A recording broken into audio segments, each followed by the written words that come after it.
Welcome to Horrify.world's Madness Marathon. To celebrate Halloween, the Horrify.world crew has made the Madness Marathon Halloween calendar.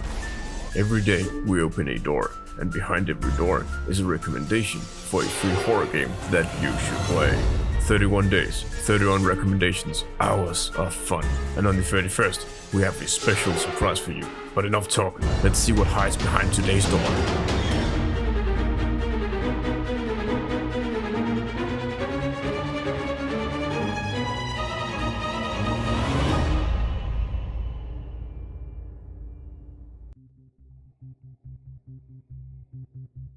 For literal years, Alma from Horrify.world has kept suggesting that I play White Chamber. And many times I've looked it up, looked at it, and then scoffed and said, yeah, that's not my thing. It looks like a 2000s era Flash game, and it probably was. It has that Western deviant art, anime art style that I just don't like. Something about the color scheme, it's just ugly, and when something looks like this, the quality of the gameplay and narrative experience is often complementary to the amateurish visuals. So I never play these things, because I value my time and I just can't do teenage cringe. Especially not early mainstream internet teenage cringe, because whoosh, I remember being that age. But I did kind of promise that I would play it, I think. And for a while I kept putting it off, and I kind of made a deal with myself not to put it on the calendar because I don't know, couldn't be asked. But one day I changed my mind and thought, what the heck, what's the worst that can happen? I can fake it, but holy fucking shit-a-ronies.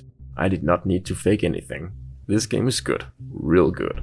It's a point-and-click adventure game, and I was sort of dreading that it's one of those where you play with one hand and jerk your gherkin with the other, because the protag kind of looks like she's gonna strip down and show off her massive titties at some point. I don't know, maybe she will, but it's not that kind of like jerking your gherkin kind of point-and-click adventure. It's a hold a beer or a cup of tea with your jerk in hand, because it's really good and it's really terrifying. It starts out fairly standard. You wake up without your memory aboard a space station. You can't open a door, so you fiddle with some wires next to a panel, and then the door opens. And then that leads to a room where you need to find an item or perform an action to open another door, and so on and so on and so on.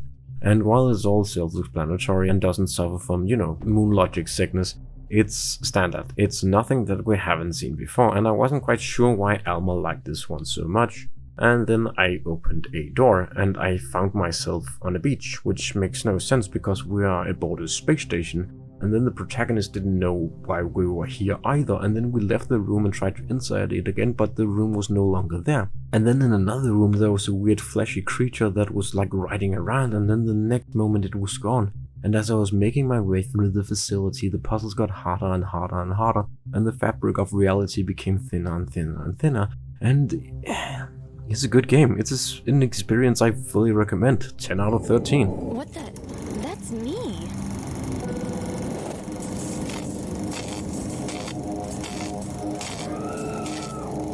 I hope you've enjoyed this video, and I hope you've enjoyed the game in the video. Remember to go visit Horrify.world tomorrow and every day after for the remainder of October. To see what other great free games are out there. From all of us here at Horrify.world, stay extra spooky during this month, and take care.